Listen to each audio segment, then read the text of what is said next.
What's up, everyone? Welcome back to Conflicts of Interest. This is episode 101, and I'm the co host of the show, Kyle Anslone. I'm here with Will Porter. Will, how's it going, buddy? Kyle, I'm doing well. How you doing, man? Doing good. Um, Everybody, be sure to check out the last episode. If you haven't, we had on Scott Horton for the 100th episode. As always, I mean, Scott was just himself.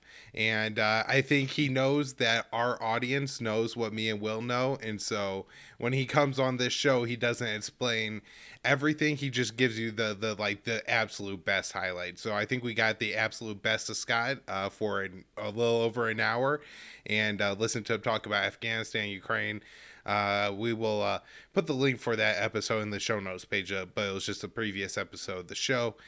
I guess we should tell people to support the show. You find us on Subscribestar or Patreon for financial donations. There are also the Bitcoin and Bitcoin Cash wallet addresses in the show notes page for anybody who wants to give us crypto. If you got other crypto you want to give us, we will find a way to take it. So just shoot me a message and we'll figure that out. If you just want to support the show, but you don't have money to do it, you could share the show, recommend it to people. Video version of the show at YouTube and Odyssey, and then we post the show on all of our social media: Facebook, MeWe, Twitter. So check all that out, and then support the show by supporting our sponsor, Paloma Verde. PalomaVerdeStore.com is where you go to get high quality CBD products. I really enjoy their topical creams. They're really nice to rub on a particular area where you're feeling pain and get some fairly immediate relief. I would say, like 5 minutes or so, you really start to feel the pain start to melt away. So check out PalomaVerdeStore.com. Use the promo code PEACE, PEACE, when you check out. It'll get you a 25% discount, and the show will get a kickback on too. So again, PalomaVerdeStore.com. Will, let's talk about some news here. And the first thing we have up Let's do is it. the F-35. Boy, Will, how many times have we talked about the F-35 over the years? Dozens by now, and it's just it's one mess after another. One of these things alone you would think would be enough to kill the project, and so let's go into just another one of those that you wrote about this past week. Tell us about, was it the logistics system of the F-35? Yeah, that's correct. And yeah, I don't. It doesn't seem like many noticed this story this week. I only saw it reported at like Defense News. Maybe there was one other outlet. But yeah, like you were saying, this is just yet another example of the military and Lockheed Martin failing to deliver on their many promises for the F-35 fighter jet. Um, so yeah, during a House Armed Services Committee hearing last week for a subcommittee there, the executive officer of the F-35 program, like the top guy, Lieutenant General Eric Fick, testified about some of the progress and lack of it for the plane.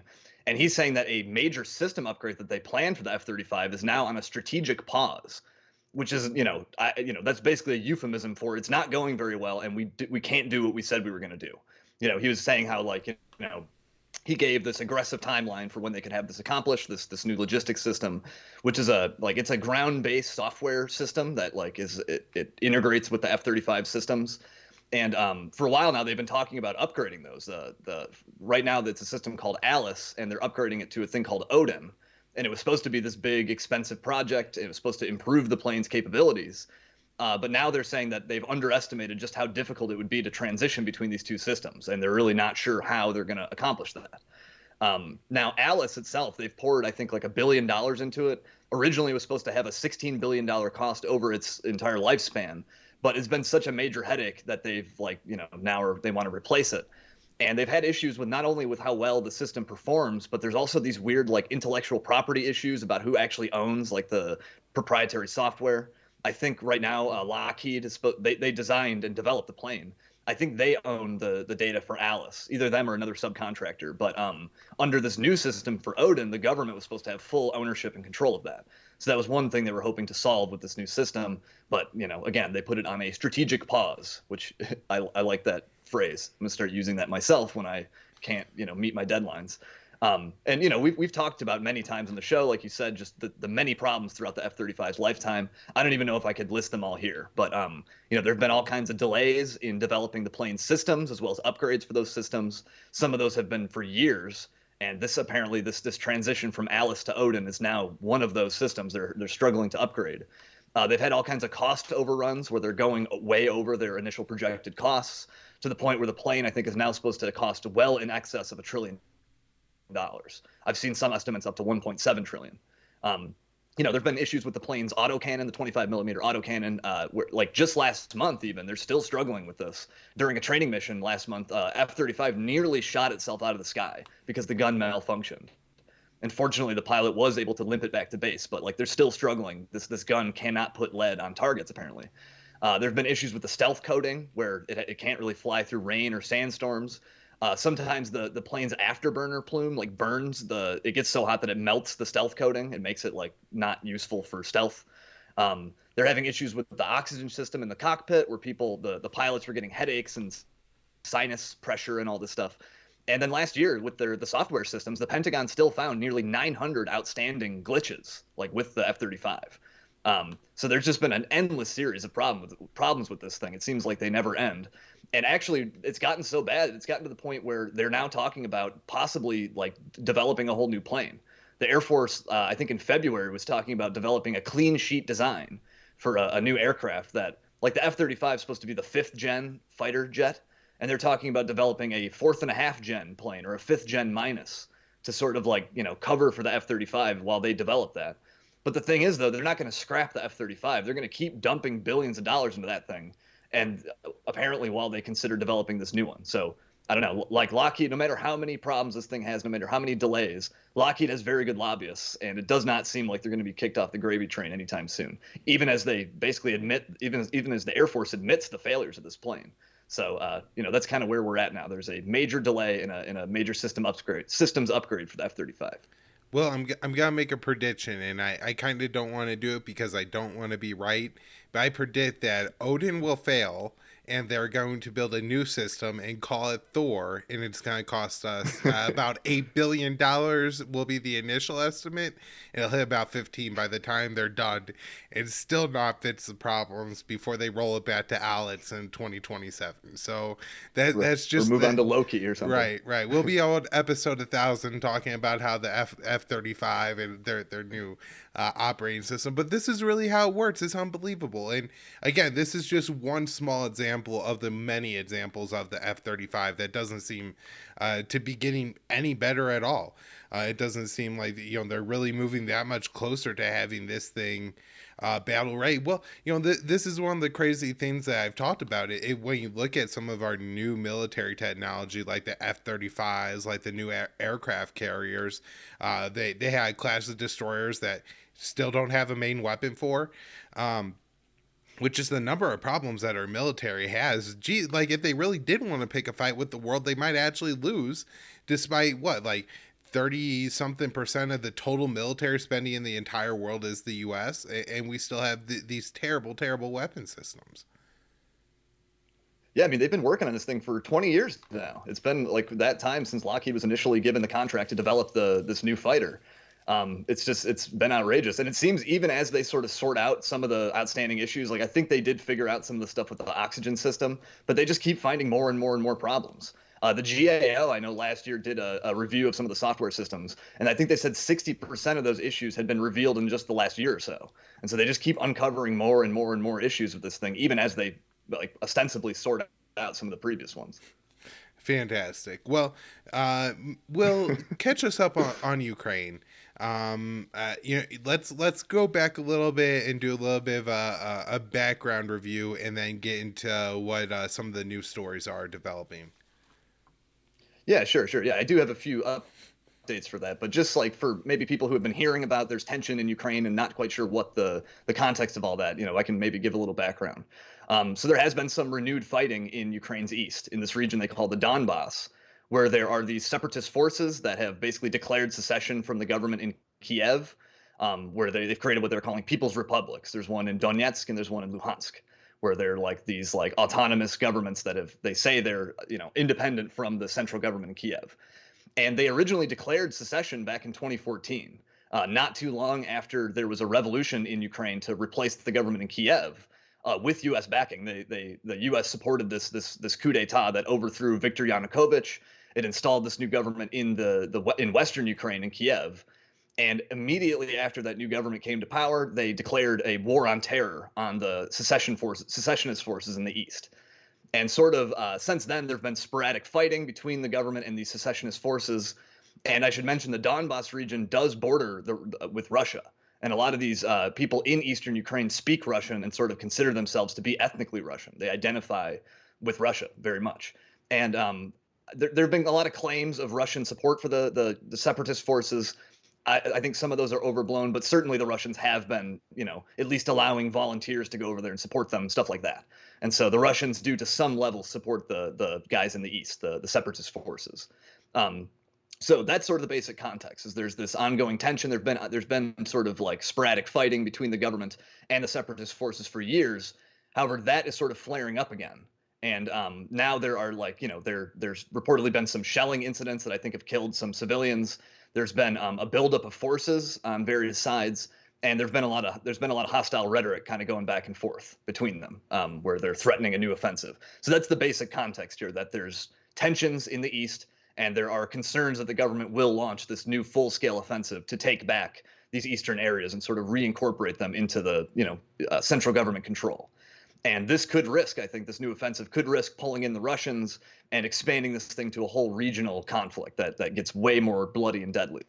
And in fact, in addition to all the civilian casualties it would cost, I know a Ukrainian general was just talking recently about just the mass casualties that a potential offensive could cause.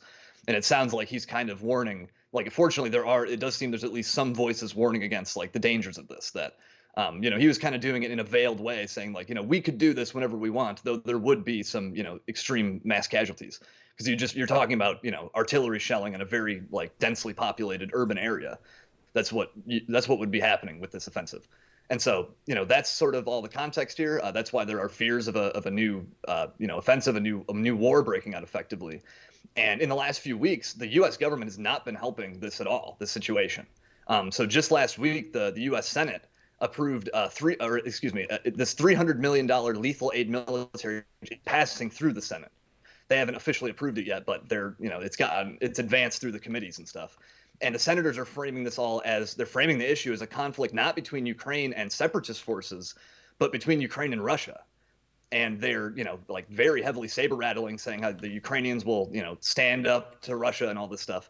And this 300 million in potential lethal aid is added to another 250 million that was set aside in the 2021 military spending bill. And so, this is really not helping the situation, this kind of aid, where you're talking about arming the Ukrainian armed forces and sort of emboldening them. And when you have both the Defense Secretary Lloyd Austin as well as Joe Biden himself talking about the U.S.'s like unwavering and resolute support for Kiev, just as there are all these fears of renewed fighting, I'm pretty worried that the Ukrainians will take this as a green light to launch this new offensive and assume they have American support there. We talked with Scott on the show on the last episode about how a similar thing happened in Georgia in 2008 with South Ossetia, where the Georgians felt emboldened by all this American support to launch this invasion. And so that's sort of where we're at now. Like, we do have the U.S. seemingly emboldening this, pouring fuel on the fire. However, I do see some signs that possibly things are starting to de-escalate. The Russians had been doing military exercises right there on the border with the Donbass. And of course, the Western media presented that as like, an imminent invasion. The Russians are going to invade any time now. Although clearly that to me was just a warning to the Ukrainian government, don't do this new offensive. However, they've now pulled back. They've now, they've kept some of the gear there, but they have left that border region. And then we've also, over the last week, there's been some calls for talks on this issue between both Ukraine's president, Volodymyr Zelensky, as well as Vladimir Putin in Russia.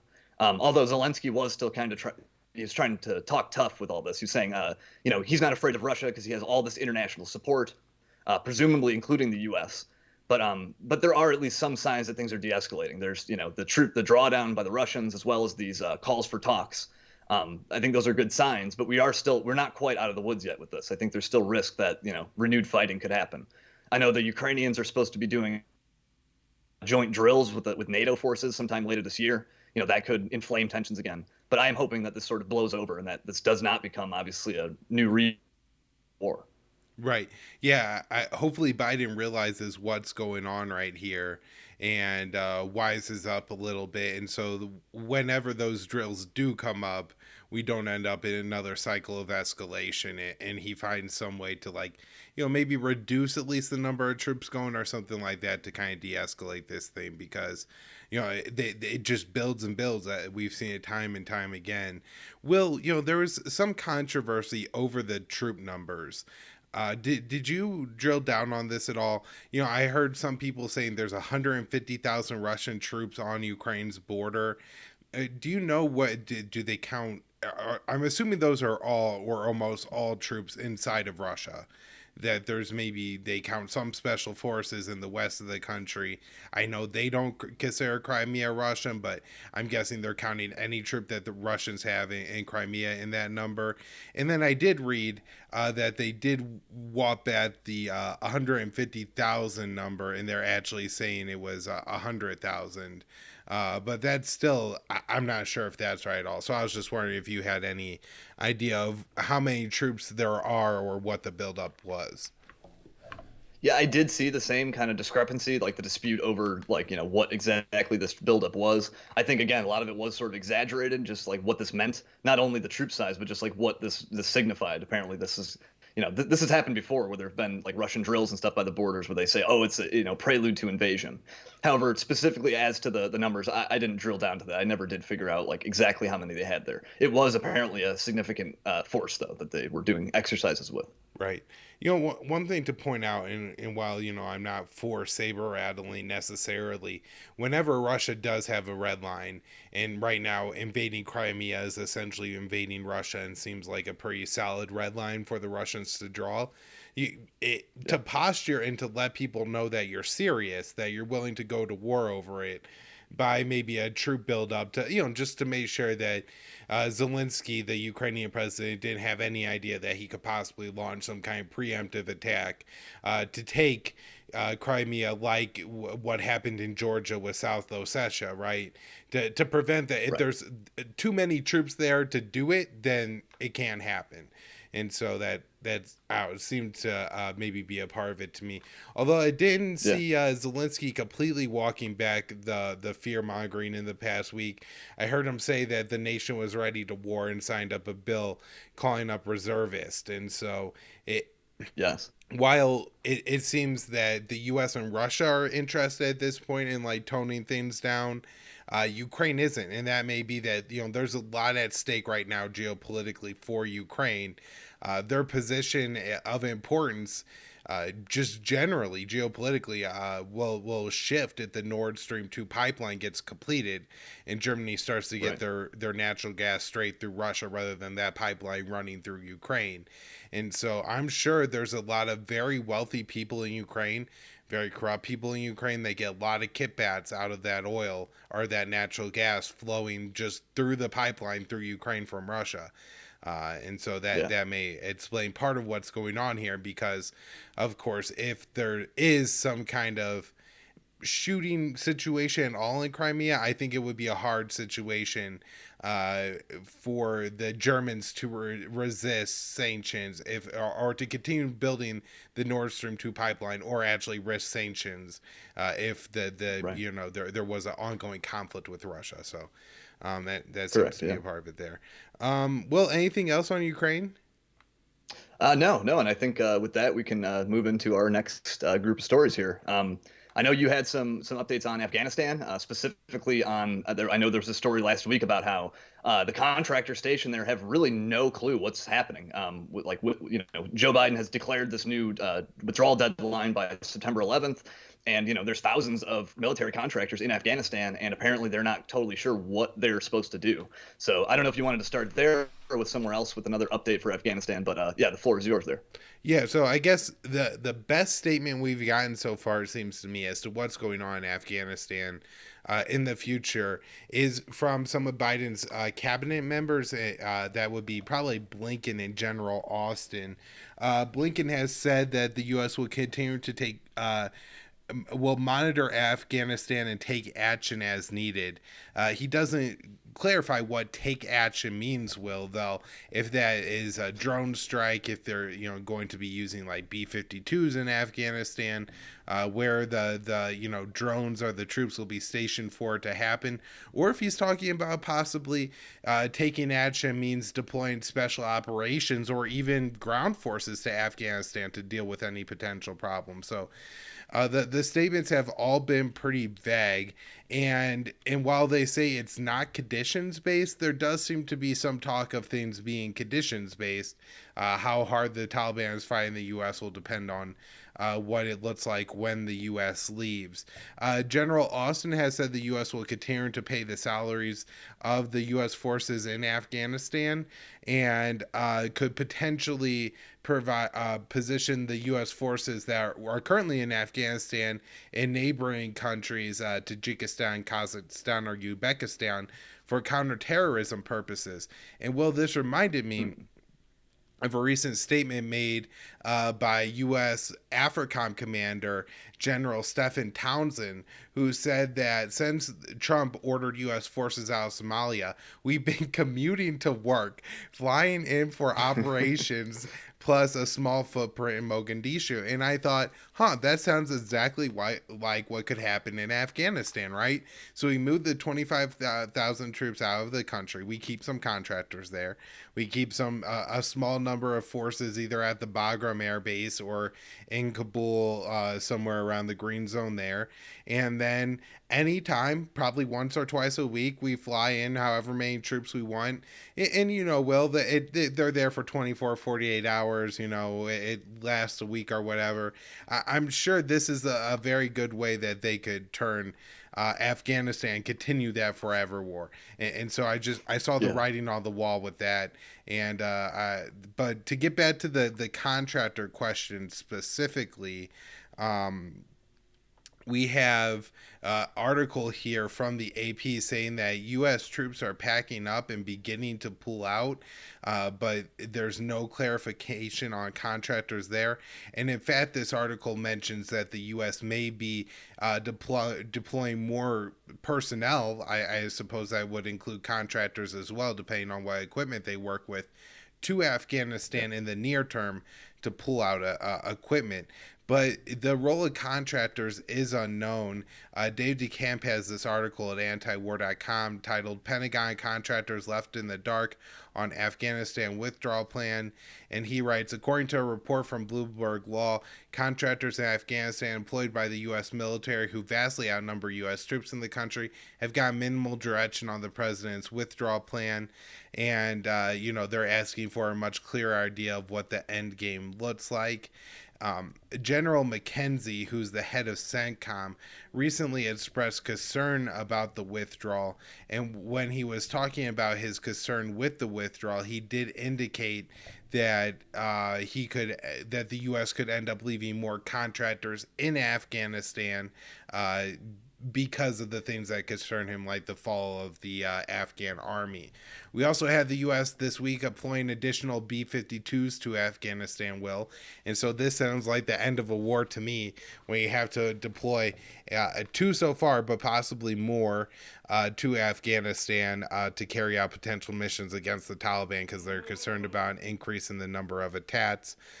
We also had our CIA director, William Burns, make an unannounced visit to Afghanistan this week. And we learned a couple things along with this visit, Will, that the U.S. would continue to support the Afghan government with counterintelligence operations, but that the U.S. would hand over control of 2 of the 6 CIA units in Afghanistan. And so that sounds really concerning to me, Will, that these units are already corrupt to run around and commit war crimes as is, but turning them and putting them in control of the Afghan government sounds like the recipe for a bloodbath.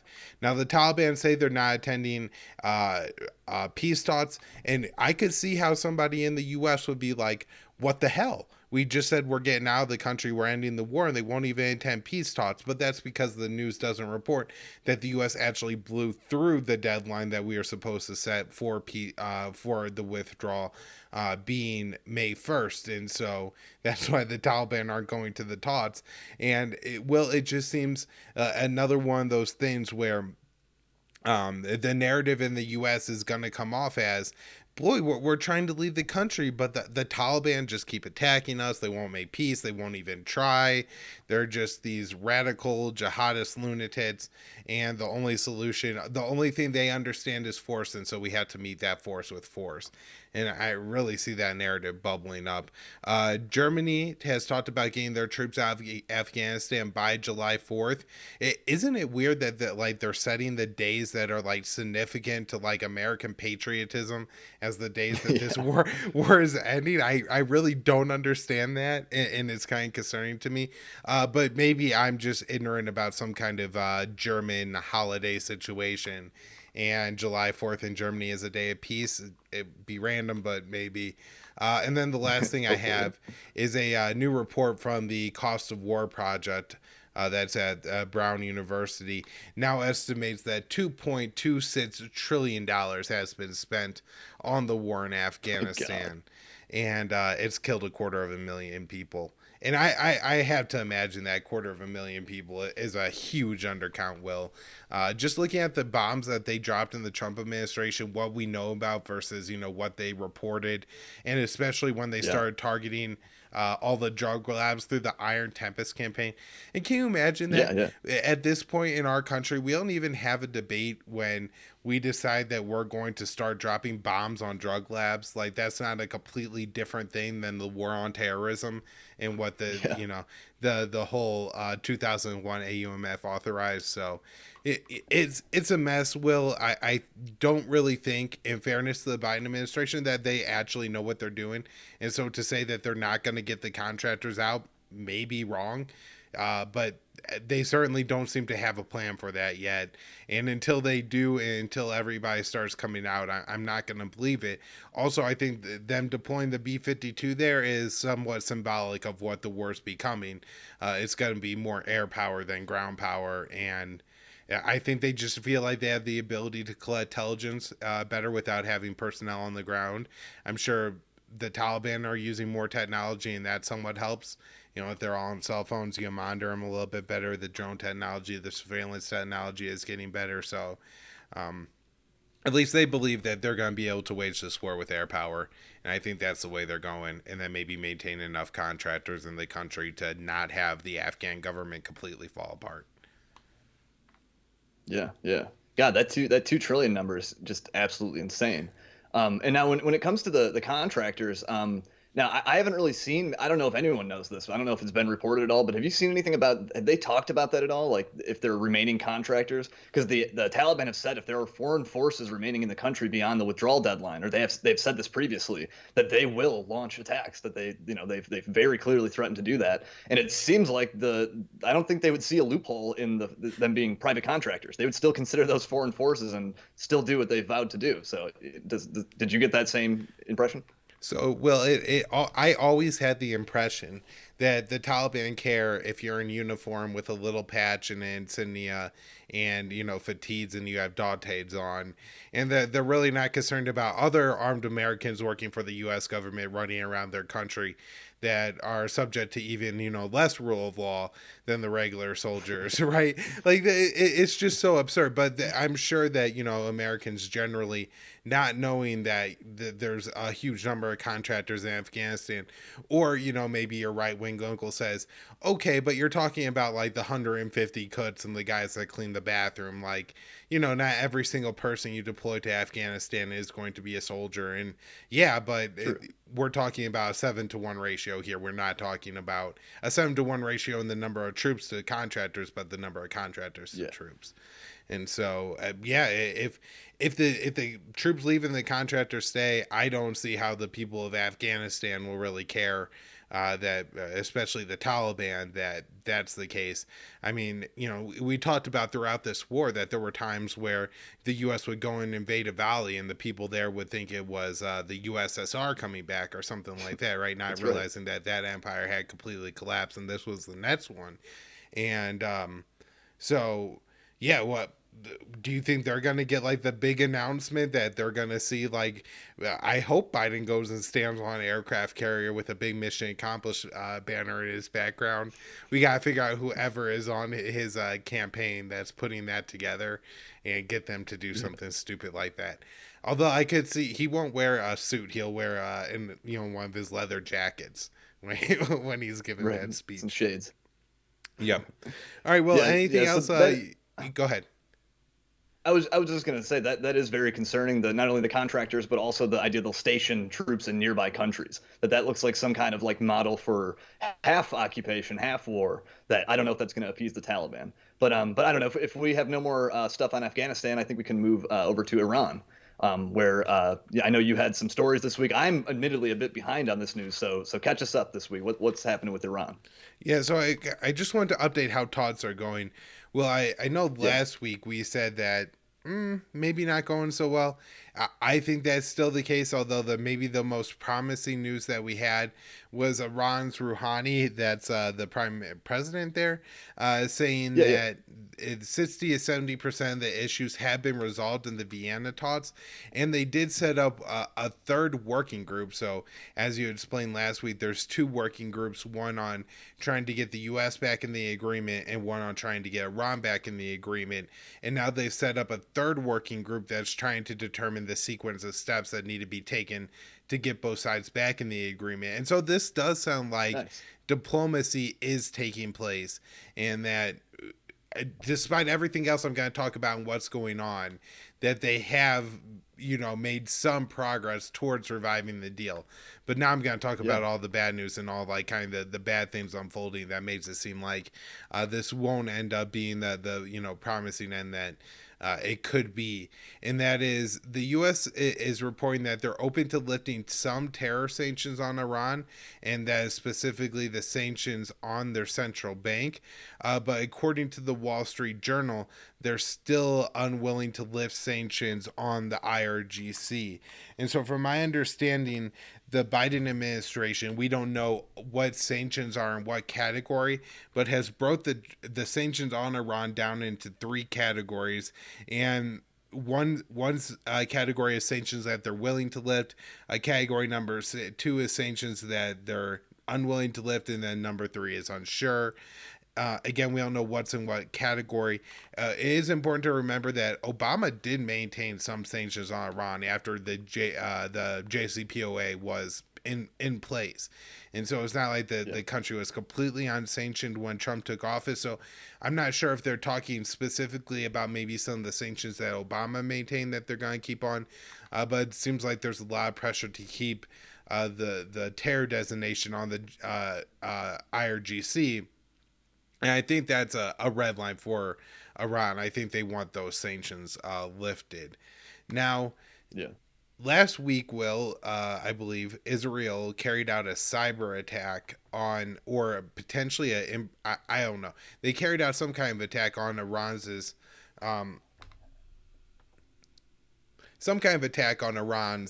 Natanz facility, and in response, Iran started enriching uranium to 60%. Now, they initially did this with two clusters of advanced centrifuges, and in the two clusters that we know about, there's about 120 centrifuges each. And then they Yeah. decided to go back from two clusters to only one cluster, enriching the 60% uranium. So they're enriching less uranium to 60%. It's not exactly clear how much they're making, but they're making some. And I believe that cluster that was at 60% is now going back down to 20%. So Iran does have plans to turn on more nuclear centrifuges as the days go by here. A part of the JCPOA was limiting the number and kind of centrifuges that Iran was using, but it seems like we're kind of going in the wrong direction there. And I will say one of the things that signaled to me, Will, is that they're really not trying to get enough nuclear material to make a bomb, but just showing that they have these capabilities and that they could do this, and that they maybe don't actually want to be sitting on top of a huge pile of 60% enriched uranium. that they Right. probably don't want a massive amount of that they just want to be able to produce enough to show that they can continue to do that. In other bad news, and this is one of those that you're not going to believe it. Mike Pompeo joined House Republicans to unveil a new sanctions bill against Iran. Now, Oh Mike no. Pompeo tried to sanction everything that he could in Iran, and now they want to pass legislation that's titled the Maximum Pressure Act. And I'm not sure, Will, if it actually would add any effective new sanctions on Iran. I know towards the end, the Trump administration, we talked about like, hey, they claim that they sanctioned the construction center, but the entire construction sector was already sanctioned, and so there's nothing new going on. But I'm Right. sure what it would do is it would codify it in law and make it so that if Biden wanted to lift the sanctions, Congress would have to approve. And doesn't this seem a hell of a lot like what the Democrats were doing to Trump about this time at the start of his administration with Russia, passing all these bills? We have to sanction and put more sanctions on Russia, and we're trying to restrict the president's ability to remove sanctions on that country. So Yeah. this seems pretty nefarious. And then Mike Pompeo's involvement was odd to me. He's such a terrible war hawk, and really, in my mind, he's almost as bad as John Bolton at this point from what he's done. Oh, And absolutely. certainly seems to be a more terrifying character moving forward because some people apparently do like him. And I'm not sure if, they would actually use John Bolton to unveil a new bill with 80 House Republicans, but Pompeo does have that. Now, I guess in a little bit of good news when it comes to Iran's nuclear program, the very hawkish CENTCOM commander, General Kenneth McKenzie, and that's definitely a name that when people hear it come up, pay attention to what's being said. He's I think a person that's going to play a larger and larger role in the U.S. military in the years to come, potentially in U.S. politics. And again, he's a big hawk, and he said that Iran hasn't done anything reversible when referring to their nuclear program. And so that's a positive sign that, he's not even being a bigger hawk on this. And maybe Biden does have the military in line trying to return to this deal. Well, we had some other news about Iran. This past weekend, Jason Ditz at antiwar.com, 3 killed in an attack on Iranian tanker off Syria's coast. 3 people died in this attack, which so there's an actual cost of human life here. We're not just talking about like a hole was put in the side of the ship, but rather 3 people were killed. And this was a fuel tanker bringing material to Syria that the people there desperately need. And so by delaying or destroying some cargo in this ship, it's going to further harm the Syrian people and potentially add to a number of Syrian people dying of deprivation. And this seems to be a part of and what people are assuming is a part of the kind of asymmetrical warfare going on between mainly Israel directed at Iran. And this Yeah. could provoke Iran to either, try to take a step back from talks with the U.S. in Vienna, or take further steps like enriching uranium to 60%. Now, we had an interesting story last week that caught some big headlines, Will. And it has more to do with Syria than Iran, but I'll explain how it all ties together in a second. And that was Israel was carrying out bombing of Syria, and the Syrian anti missile defense system launched. And apparently, the missile didn't hit the Syrian jet, but landed pretty far in southern Syria. I would say, at least 2/3 of the way from the Syrian border on down to the end of the Israeli border in the south there. And it landed apparently near. I don't know how near. Is a mile near? Is 2 miles near? Is 100 feet near?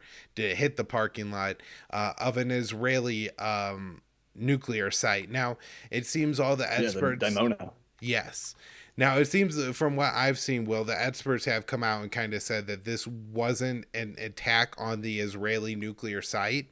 But I Yeah. have seen a few people suggest that there's ways like to program these missiles to where they go if they miss their target. That way, if Israel is bombing Damascus and the anti missile system kicks in and fires at the missile and misses, that missile doesn't then land on downtown Damascus, you could cause more problems for yourself in some ways. And so maybe Syria directed it to go into southern Israel, and it just kind of happened to land. I don't know. But, there's some suggesting that this was in some way on Syria's end a way to signal that they were unhappy with the bombing, and, Syrian missiles can end up in Israel. Um, Yeah, but yeah. I actually, just to cut go in here ahead. real quick, I actually had covered this story as well. I believe that is correct. That like that even the Israeli officials were saying it was an errant missile that was, I think, fired, like you said, at an Israeli aircraft and just like ended up continuing on into the Negev desert in Israel. That yeah, it was not a like deliberate attack on the Dimona research reactor. Right. But in anyways, Israel responded big bombing Syria. And then, well, I caught this really Yes. interesting article in Reuters. It's one of the longer pieces that they write, especially when it comes to foreign policy. And it's titled Israel Intensifying Air War in Syria Against Iranian Encroachment. And it goes on and on about how Israel has been employing a massive air war against Syria. And, people don't talk about the war in Syria and that Israel is waging a war in Syria, but they carried out 500 airstrikes in 2020, according to this Reuters story in that country. So that's over one a Wow. day. And to say, a country isn't at war with another country when they're carrying out that many airstrikes is absolutely untrue.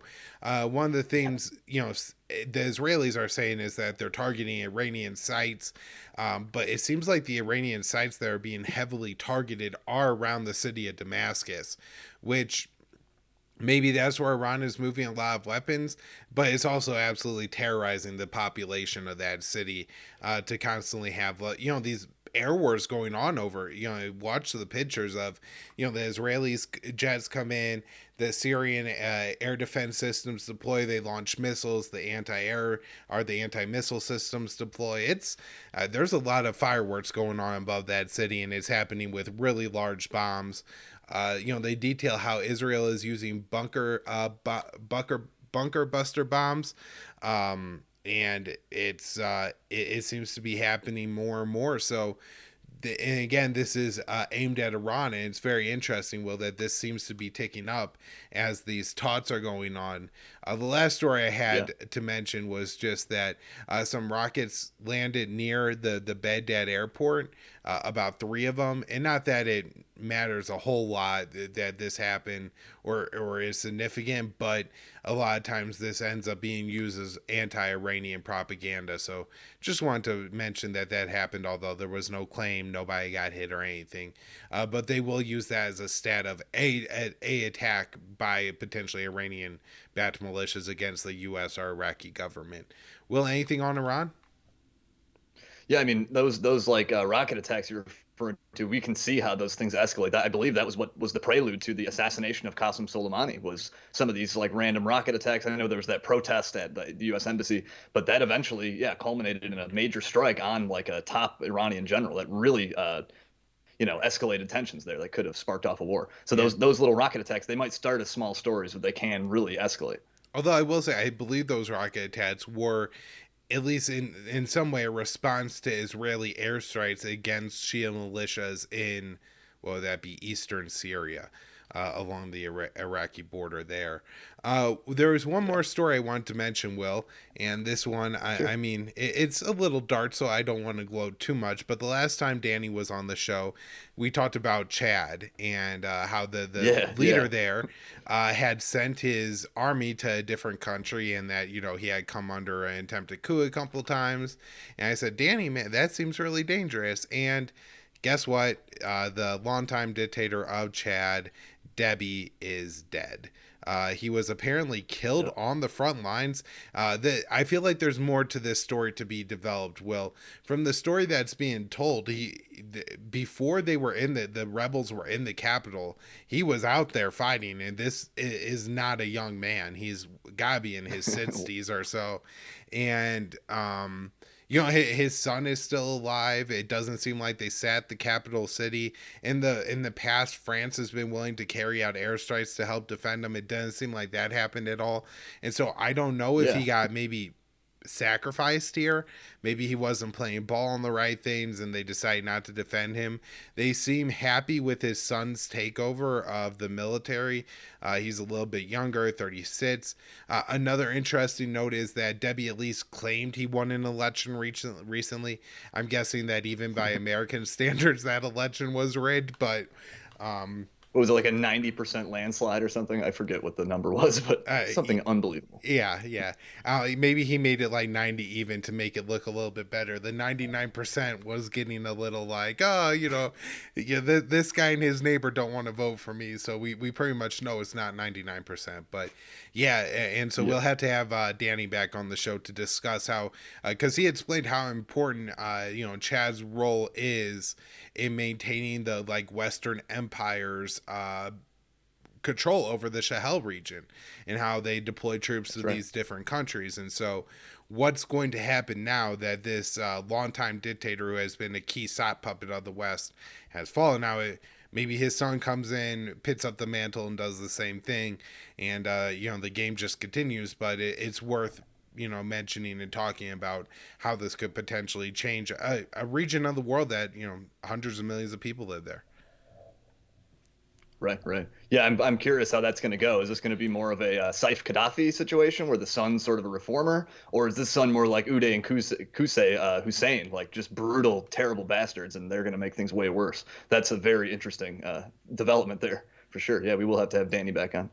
All right. Well, thanks. And wrap up. Tell people where they can find your work. Yeah, sure. Best place, I guess, the one-stop shop for all my writing and stuff is just my Twitter handle. Go at the Will Porter, and you can find basically everything I'm writing there. All right.